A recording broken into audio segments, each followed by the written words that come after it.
بزرگ فرماتے ہیں میں نے دعا مانگنے کا طریقہ اپنی بیوی سے سیکھا۔ حضرت وہ کس طرح؟ فرمانے لگے میری بیوی نے نا مجھے کوئی کام بتایا، کچھ پیسوں کی ضرورت کے لیے کہا، تو میں نے اسے کہا کہ بھئی ابھی میرے پاس نہیں ہے، کچھ دنوں میں آتے ہیں تو میں دے دوں گا۔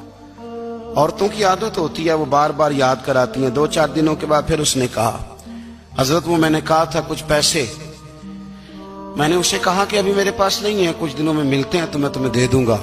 اس نے کچھ دنوں کے بعد پھر کہا حضور وہ میں نے کچھ پیسے کہے تھے۔ فرماتے میں نے ڈانٹ دیا، میں نے کہا کہ کیا تو روز مجھے شرمندہ کرتی ہے، کہا نا میرے پاس نہیں ہے، ہوں گے تو دے دوں گا، تو روز یاد کراتی ہے۔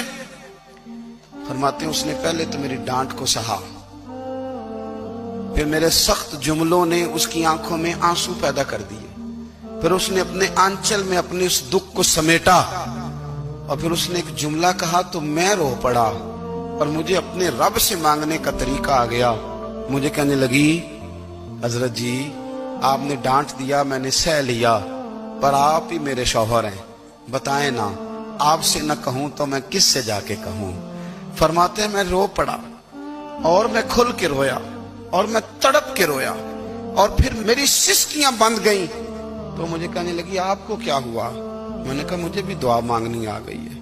جب میں اسے کہوں گا نا اللہ تو ہی میرا رب ہے، میں تجھ سے نہ کہوں تو میں کس سے جا کے کہوں؟ میں کیوں کسی بندے سے سوال کروں؟ میں کیوں کسی دنیا دار سے کہوں؟ میں تیرے بندوں کا، نیک بندوں کا وسیلہ لے کے، تیرے محبوب کی غلامی لے کے تیری بارگاہ میں آیا، تجھ سے نہ مانگوں تو کس سے مانگوں؟ سمجھ آ گئی ہے؟